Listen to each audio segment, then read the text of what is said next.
আবারও বন্যা কবলিত সিলেট। সুনামগঞ্জ এবং সিলেট জেলা স্মরণকালের সবচেয়ে ভয়াবহ বন্যায় প্লাবিত।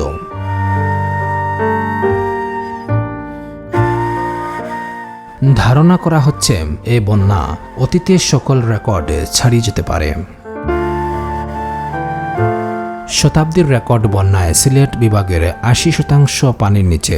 সিলেট বিভাগের বন্যা দেশের আগের সব রেকর্ড ভেঙেছে। উজান থেকে আসা ঢলে এই বিভাগের ৮০% এলাকা এখন পানির নিচে।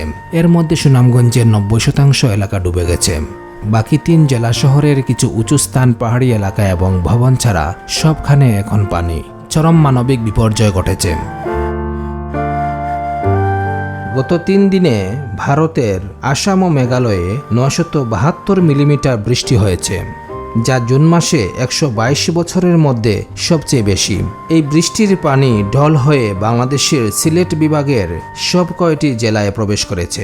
অন্যদিকে দেশের উত্তরাঞ্চলের প্রধান নদী তিস্তা ও ব্রহ্মপুত্র নদের পানি দ্রুত বাড়ছে।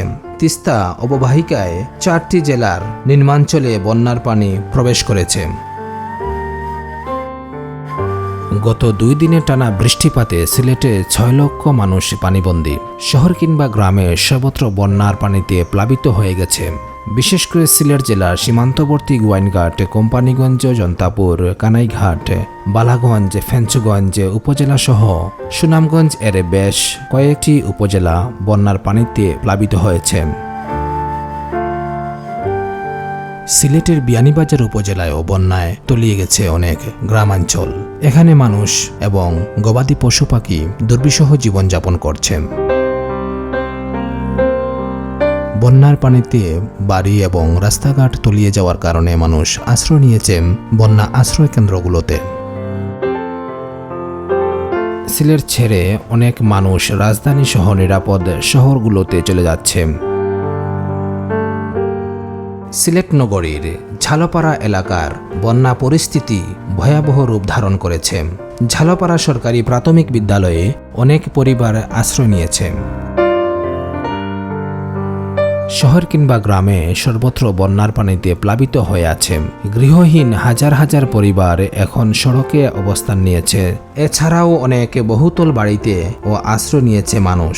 তাদের সহায়তায় সংশ্লিষ্ট কর্তৃপক্ষের সুদৃষ্টি রয়েছে। লক্ষ লক্ষ মানুষ ও গৃহপালিত পশু পানিবন্দী অবস্থায় সময় কাটাচ্ছে। বন্যা পরিস্থিতির শিকার অনেক মানুষ, তাদের মুখে এই কথাই শোনা যাচ্ছে, আমরা পাঠালাম আম আর দাদারা পাঠালো পানি, যার কারণে আজ আমাদের জীবনহানি। এই ভয়াবহ অবস্থা থেকে একমাত্র মহান আল্লাহ আমাদের রক্ষা করতে পারেন।